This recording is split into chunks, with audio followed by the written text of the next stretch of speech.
Para essa aula, eu quero que você imagine o seguinte cenário.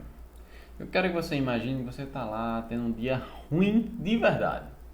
Ele mal começou, tá de manhã ainda. Você desligou o despertador, acabou dormindo demais, pegou um trânsito da bexiga para chegar lá na sua aula prática de semiologia e acabou chegando atrasado demais. E aí logo que você chega, você abre a porta, bate na porta, entrou na porta, entrou na sala do consultório. Quando você entra, fica aquele silêncio constrangedor, seu professor olhando para você, seus amigos olhando para você, com a cara de... Ih, chegou atrasado, né? E aí você está entrando na sala, fala, bom dia, seu professor já vira para você e já diz o seguinte, mede a pressão dele aí, aproveita que tu chegou e mede a pressão.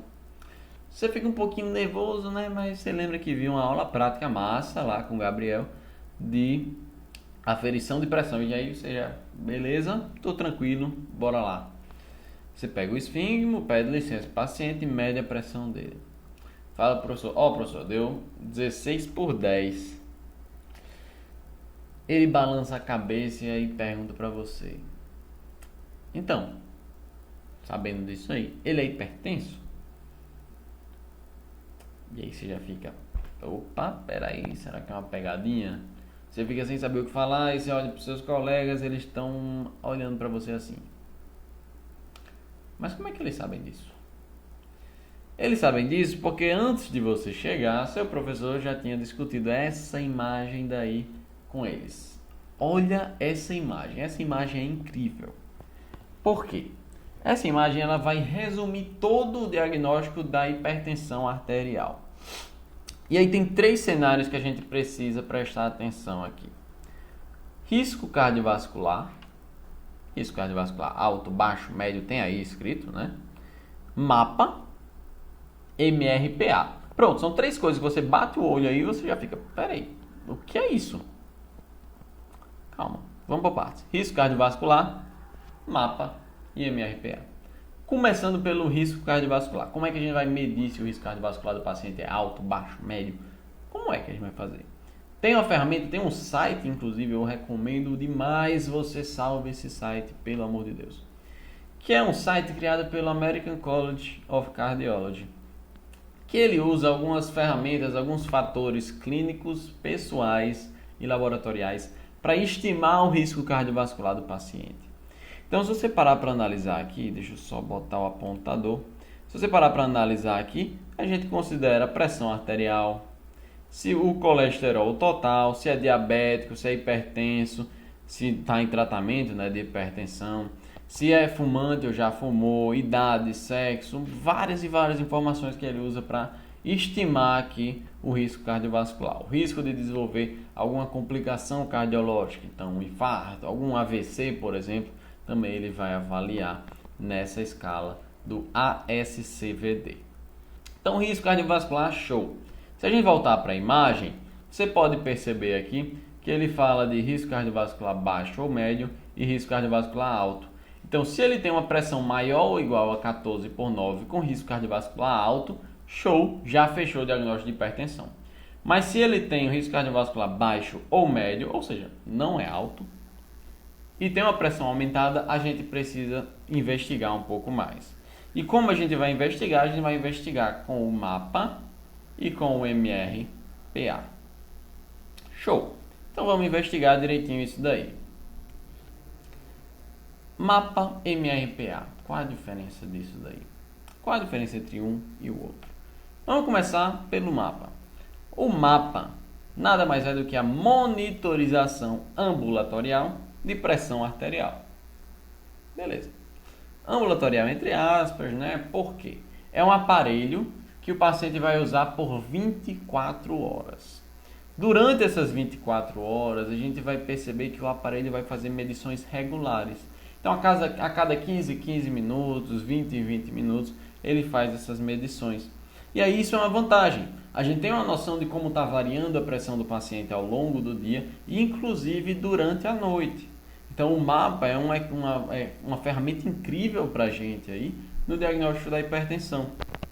Por outro lado, o MRPA, né, que é a monitorização residencial da pressão arterial, É uma medição realmente feita fora do ambiente do consultório, extremamente importante para a gente diagnosticar, para a gente, na verdade, afastar a hipótese de hipertensão do jaleco branco. O que é isso? Imagina o seguinte cenário. O paciente chega para você e diz, olha, medi minha pressão lá fora, deu altíssima, mas em casa eu tenho até um medidor, minha filha é enfermeira ou médica e acaba medindo minha pressão demais. E sempre dá normal, sempre que eu venho aqui que dá alta. Isso é o que a gente chama de hipertensão do jaleco branco. É uma experiência de que sempre que você vai para um médico, você tem uma hipertensão, tem um pico hipertensivo. Então, como a gente vai afastar essa hipótese? A gente vai pedir para ele monitorizar em casa. Se monitorizar em casa e der normal, a gente pode pensar em hipertensão do jaleco branco. Mas se não dá normal, aí a gente consegue afastar. Tranquilo. Mas como é que funciona o MRPA, diferente do mapa? O MRPA, a gente vai orientar medições espaçadas. Então, fazer 3 medições pela manhã, 3 medições durante a noite. Não é aquele negócio que fica medindo a cada 15 minutos, 20 minutos. Não, é uma coisa só de 6 medições aí, por volta de 6 medições durante um dia. Só que esse daqui a gente precisa fazer algumas orientações. Precisa pedir que ele tenha cuidado ao aferir a pressão. Alguns cuidados precisam ser tomados. Por exemplo, paciente, orientar que ele precisa estar sentado, orientar que precisa estar com a bexiga vazia, que não pode ter ingerido café recentemente, tem que estar com as pernas descruzadas, com o braço apoiado, tudo aquilo que a gente falou lá na aula de aferição de pressão arterial, na aula prática de aferição de pressão arterial. Então, todos esses cuidados a gente precisa passar para o paciente. Diante disso, a gente já consegue fechar o diagnóstico de hipertensão ou afastar o diagnóstico de hipertensão simplesmente analisando essa imagem mais uma vez. Mas analisando de uma forma mais minuciosa, a gente percebe um quadradinho mais azul escuro ali, que realmente tem umas informações mais diferentes, né? Que são essas emergências, urgências hipertensivas. A gente precisa saber sobre isso também. Quando a gente fala em urgência, emergência, já bate o desespero na nossa cabeça, que a gente fica pensando, meu Deus, eu preciso resolver isso agora. Só que a urgência hipertensiva, ela é não urgente, ela não é tão urgente assim. Então é uma coisa, é um pico hipertensivo que o paciente tem, que não tem lesão de órgão-alvo. Se não tem lesão de órgão-alvo, não é uma coisa urgente ali, que não está pondo a vida do paciente em risco naquele momento. Então a urgência hipertensiva pode ser, por exemplo, uma crise de ansiedade, uma pseudocrise hipertensiva, pode ser um paciente que está com uma dor muito forte, aí bota isso na tua cabeça, dor causa aumento de pressão. Então pode ser uma dor muito forte, né? O que é que a gente vai fazer nessa urgência hipertensiva? A gente vai, primeiro, tentar acalmar o paciente, se perceber que ele está mais ansioso. Então, tem alguns estudos que comprovam, né, que acalmar um paciente, colocar um paciente em um lugar, em um ambiente mais tranquilo, já abaixa bastante essa pressão sem nenhum medicamento. Também, a gente vai acabar tentando baixar com algum inibidor da enzima conversora de angiotensina, tá? Um IECA, a gente pode utilizar. O nosso objetivo aí seria baixar mais ou menos entre 20% e 25% da pressão, só que em um tempo mais prolongado. Como não é nada urgente, entre aspas, a gente pode deixar aí 4, 6 horas para poder abaixar isso da pressão. Logo em seguida a gente vai fazer um encaminhamento do paciente para fazer o acompanhamento ambulatorial, para avaliar realmente se a gente precisa iniciar com medicação para esse paciente, medicação de uso contínuo. Já a emergência, por outro lado, aí é outro universo. Na emergência hipertensiva a gente tem lesão de órgão-alvo.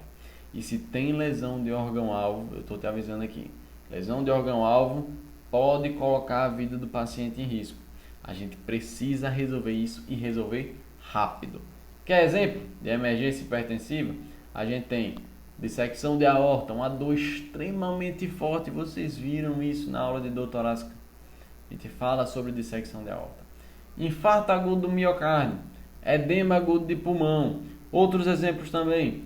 Insuficiência renal aguda, uma retinopatia hipertensiva, neuropatia hipertensiva, uma doença cerebrovascular. Muita coisa pode ser causada por essa, pode estar englobado aí nas emergências hipertensivas. Então isso aí a gente precisa resolver e geralmente a gente acaba usando drogas endovenosas para conseguir resolver isso daí. Então, finalmente, agora finalizando a aula de hipertensão arterial sistêmica, essa é a imagem do nosso backup.